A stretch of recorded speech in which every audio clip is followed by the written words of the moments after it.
আবুকে মারছে আর খুব কাঁদছে। হযরত আবু বকর সিদ্দিক পাশ দিয়ে আসছেন, দেখতে পেলেন যে উমাইয়া মারছে আর বিলাল কাঁদছে। টুকটুক টুকটুক টুকটুক করে গেলেন উমাইয়ার বাড়িতে।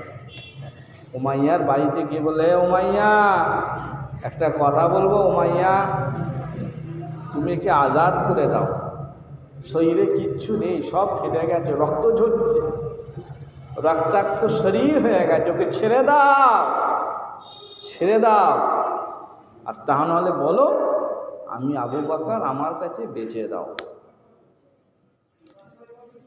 আমার কাছে বেচে দাও, আর নাহলে তুমি আজাদ করে দাও।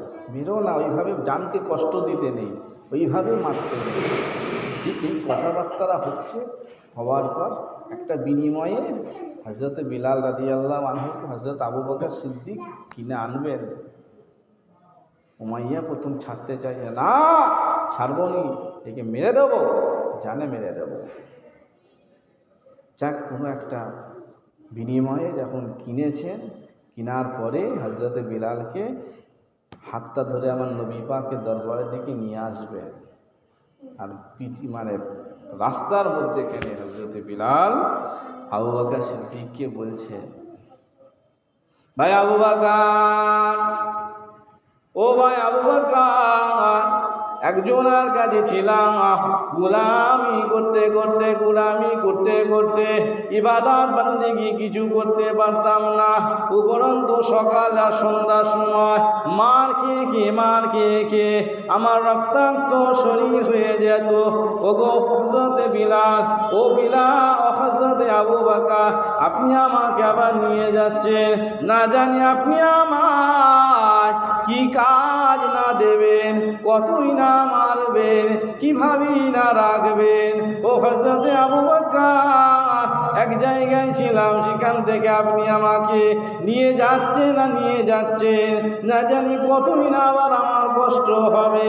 তবে শুনে নেন, ও হযরত আবু বকর, আমি বিলাল বলছি, শোনেন, আমি কখনোই কিন্তু কাজ করব, মার খাবো, সমস্ত সব কিছু করব, কিন্তু আখিরি নবীকে ভুলতে পারবো না।